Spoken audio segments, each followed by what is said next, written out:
Okay, let's talk about one-shots. One-shots, by the very definition of the name, are D&D sessions that you are going to run in one session. You're going to start it, play it, finish it in one session. Unlike a weekly game, where you can stop whenever you need to or whenever is most dramatic, and then pick up where you left off later, a one-shot is making the promise that you are going to finish what you started when you play this game. It can be a very daunting thing to run a one-shot and have it come in, quote-unquote, on time or under time. So the first thing you got to figure out is how long is the adventure going to be, right? So I hear a lot of people that are like, yeah, I'm going to run a 3-hour one-shot. All right, well, what are you going to get done in 3 hours? I'm going to run a 6-hour one-shot. Whoa, all right, that's awesome, but make sure you have a break, that kind of thing. I generally choose for myself 4 hours to run a one-shot, and I have gone over on occasion, and I have come up short on occasion. I feel it's always better to finish ahead of schedule than to run late, but 100% have a time in mind when you are planning your one shot, and then when you advertise the one shot to invite people to come play, they know up front how much time they're going to need to play. Now, if you are new to running one shots, you may want to say, hey, I'm thinking it's going to take 3 to 5 hours, right? And then that way your players block out enough time that if it does have to run over, they're not running late for an appointment or staying up late on a night when they got work the next day, that kind of thing. Because that sort of pressure can sour the experience for people that are participating in the adventure. So, with that in mind, if I'm running a 4-hour adventure, I got this sample adventure right here. I've created this outline of the adventure, and basically, read the prologue, then they go and do a Witcher-style investigation encounter. There we go. Then they travel through the woods and fight stuff. Then there are guardians in a cave that they have to deal with. Then there is a locked door with a puzzle or skill challenge. And then there is the final fight.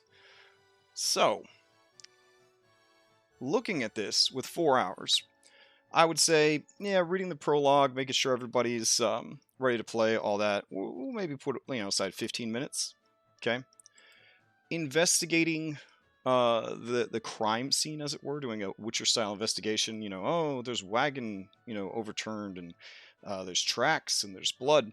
I mean, that really doesn't take all that long. The idea is just to provide some opportunities for characters with skills to feel like they're using those skills and also be a bit more immersive, right? You don't magically know where to go. You have to figure out where to go.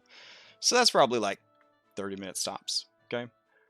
Then there's traveling through the woods and fighting stuff. Now, fighting stuff, mileage will vary. Depends on how tanky the monsters are. Depends on how well spec'd your party is. Also depends how many monsters you send. Also depends how many players you have and how many pets they have. Because every single thing that's taking a turn is going to take more and more time to get through every round. So generally, an easier fight, we're looking at about 30 minutes, right? Then we've got these guardians in the cave. There's a bit of exploration, and then you run into the guardians, and there could be some RP potential here as well. I would probably say this is going to take an hour. Okay. Then we've got this locked door puzzle skill challenge. The thing about puzzles is that people might figure them out immediately, in which case the encounter took all of 10 minutes for you to describe and for them to figure out. Or it could take a little while where you have to start letting them roll in-character skill checks to kind of help solve the mystery and figure it out and whatnot. Generally, you can set a timer for that, and if they haven't figured out the puzzle within X amount of minutes, that's when you start dropping the heavier tips and hints and all that kind of stuff. So we could allot 30 minutes for this. So adding it up so far, we've got 1 hour, 2 hours, let's see, 2 hours and 45 minutes. Okay? And then the final fight. So depending on how tough you make your final fight, it could be over pretty quick, or it could take a while. I have had boss fights that had way too many ads, way too much armor, way too many cool abilities, way too many PCs, way too many NPCs, and they took 90 minutes. They took even longer than that if it's like a huge epic boss fight and they've got mythic forms they're changing into and all sorts of crazy mechanics. So I generally feel a good rule of thumb is to set yourself at an hour. Okay? So I've got an hour, 2 hours, 3 hours, and 45 minutes. So that's if everything runs exactly the way I want it to run.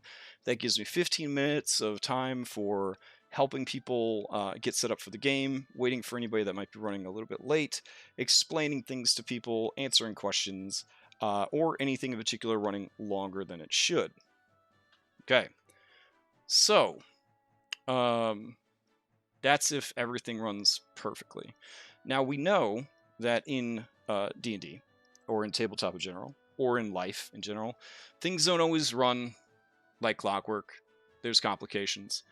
So, what if everybody's running really late, okay? We don't want to start the game without everybody, so we lose that 15-minute buffer right in the beginning. Or we're playing online and we've got tech issues, you can't log into the virtual tabletop, whatever. Now you're set behind another 15 minutes or so. It happens. That's why we have that padding in there. All right, what happens in the Witcher-style investigation if they start to get off task, right? They start having incredible roleplay and everybody's having a great time, and it's funny and it's cool, and you're having fun, so you're winning at Dungeons & Dragons. Cool. All that's true, but you are trying to also complete the narrative of the one-shot. So just keep an eye on the clock. I have an actual physical clock on my desk so that I can look at it and time out different parts of a one-shot and know when to move to the next part. So in a Witcher-style investigation encounter where they're looking around and trying to figure out what to do next, when I see that we're getting close to 30 minutes of doing that, I would say, hey, you see something in the bushes, it's got glowing purple eyes. When it sees you seeing it, it dashes away into the woods. Well, now they have an obvious thing to follow and kind of move them to the next scene, as it were. Okay, so then we've got traveling through through the woods, and they got to fight stuff. Well, if we're trying to keep the fight at only 30 minutes, what happens when we get to the 30-minute mark? It's at that point where you can come up with some reason why the fight ends early. Okay, so if the fight is still going on, in this case, they're going to be fighting a bunch of animals or something. You would have the animals that are being mind controlled. They've seen enough of the other animals like killed or injured, so the mind control like falters, and they begin to just disengage and leave. If the party decides that they're going to follow after them, that's where you could full meta be like, the animals are making good progress. Pursuing them would more than likely result in you not finishing your objective in time. Just be honest. Be like, hey, where those guys are going, not relevant to the one-shot.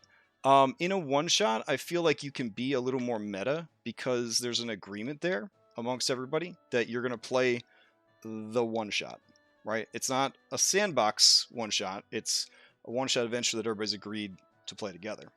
All right. So you get to the Guardians in the cave, and they completely stomp the Guardians. Your 10 hour, oh my god. Your 1 hour fight is over in 10 minutes. Okay, that's tricky, right? So at that point, you may want to add in some role-playing. If they defeated the Guardians in 10 minutes, they probably used some clever magic or some awesome role-playing and persuasion or deception. So that's an opportunity to change the encounter from a combat encounter into a role-playing encounter, and you can pad out a little bit more of the session. Don't go crazy, but, if it was supposed to be an hour and it ended up being 10 minutes, you could always spare 20 minutes of, fun role-playing with the NPCs that were bad guys that are now good guys, or were bad guys that are now captive, or if they're just that good and they spec'd out like crazy and they just decimated your dudes, you can always add another encounter to the adventure. So you could always have like a backup encounter if you need to pad the adventure a little bit. So always have like a extra encounter in your back pocket. In this case, it's in a cave, so I could say backup encounter myconids. So mushroom dudes. That's easy enough to explain. Oh yeah, what you thought were mushrooms were actually little dudes. They watch the fight, see that you're injured, and now's their chance. Alright, so now we get to, pad the encounter a little bit. Over here, we already discussed, if you've got a locked door, a puzzle situation, a trapped room, whatever, it's a skill challenge, they got to solve puzzles or riddles or whatever, definitely set a timer in your mind for how long you're willing to do this. This has two benefits. One, it keeps the adventure moving on time. And two, people get really frustrated if these puzzles or skill challenges take too long. So you don't want to be sitting there for 90 minutes while they try to figure out your brilliant puzzle lock, right? So let them use their meta knowledge, because that's how puzzles and riddles generally are played. And then if they are struggling, that's when you allow them to start using their backgrounds, their skill checks, their class abilities, that sort of thing, to start finding an answer to the problem. And then finally, if you have to, and nobody's getting it, ask for like one more check, set the difficulty really low, or, at that point, somebody will have to have gotten it. So basically, don't, for your one shot at least, pick any kind of puzzle or thing that you're not willing to just lie about the answer. Like if 30 minutes is up and you don't want this thing to last more than 30 minutes, whatever answer they start giving at 30 minutes, that's got to be the right answer, because you got to move on to the next part of the adventure. And then finally, the final fight. This is pretty easy. If they are absolutely dominating the boss, you can always have more adds come in to add a bit of length and challenge to the fight. You can always increase hit points on the fly. You could always give them some kind of, at half health ability where they, start raging and take half damage. There's a lot of different things you could do to extend the length of a fight. And conversely, if the fight is taking too long, you just, have them start going like frenzied, where their AC drops by 5, but now they're doing more damage with their attacks. Now they're going to get hit easier. They're going to take extra damage. There's more good guys normally than there are bad guys, so give them the ability to recklessly attack. They seem like they're going, to have an advantage of getting to roll, advantage on all their attacks, but the players have the real advantage because now they get to hit over and over and over again. So, that's that. Another good tip for running one-shots is a prologue. Don't start in a tavern unless the adventure is in a tavern. Don't start in a town unless the adventure is about the town. Always start at the front door of the adventure, because you only have so much time to run the adventure. You cannot waste any time with distractions. So for this adventure, I wrote this quick narrative that's like, the Cult of Dolan is a sect of prophets which allow themselves to be stung by mysterious creatures so that they can have prophecies, blah, blah, blah. One of the monks got bit and didn't die, but instead went insane. He escaped. The cult is paying a significant amount of money for his return.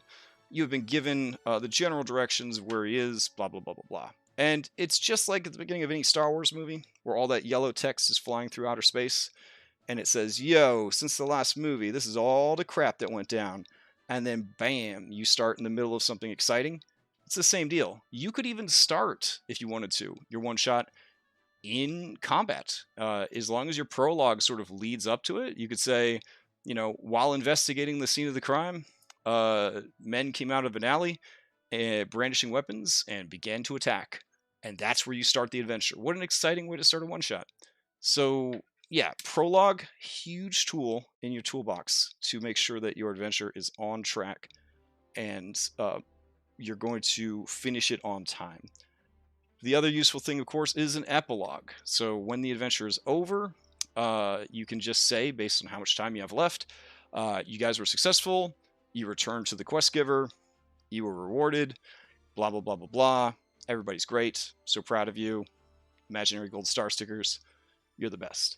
So, that being said, what if we're running an encounter and we're realizing we haven't been paying attention to the clock, it is running over, what are we going to do? So in this adventure right here, what if we started late because of technology? Then everybody started role-playing and having a lot of fun. We lost track of time, so the Witcher-style investigation encounter took too long. Then they start fighting stuff in the woods, and that takes too long. Then the Guardians of the Cave drags on forever.